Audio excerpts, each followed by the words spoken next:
रावलपिंडी में पुलिस ने मशकूक भारतीय शहरी को गिरफ्तार कर लिया। पुलिस के मुताबिक मशकूक शख्स धमेयाल की जानिब जा रहा था। पुलिस को देखकर वापस मुड़ गया। तलाशी के दौरान उसके पास कोई शनाख्ती दस्तावेज मौजूद नहीं थी।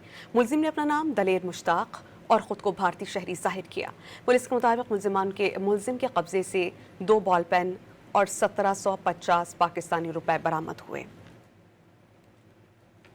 रावलपिंडी में पुलिस ने मशकूक भारतीय शहरी को गिरफ्तार कर लिया। पुलिस के मुताबिक मशकूक शख्स धमेयाल की जानिब जा रहा था। पुलिस को देखकर वापस मुड़ गया। तलाशी के दौरान उसके पास कोई शनाख्ती दस्तावेज मौजूद नहीं थी। मुलजिम ने अपना नाम दलेर मुश्ताक और ख़ुद को भारतीय शहरी जाहिर किया। पुलिस के मुताबिक मुलजिम के कब्जे से 2 बॉल पेन और 1750 पाकिस्तानी रुपए बरामद हुए। रावलपिंडी में पुलिस ने मशकूक भारतीय शहरी को गिरफ्तार कर लिया। पुलिस के मुताबिक मशकूक शख्स धमेयाल की जानिब जा रहा था। पुलिस को देखकर वापस मुड़ गया। तलाशी के दौरान उसके पास कोई शनाख्ती दस्तावेज मौजूद नहीं थी। मुलजिम ने अपना नाम दलेर मुश्ताक और ख़ुद को भारतीय शहरी जाहिर किया। पुलिस के मुताबिक मुलजिम के कब्जे से 2 बॉल पेन और 1750 पाकिस्तानी रुपए बरामद हुए।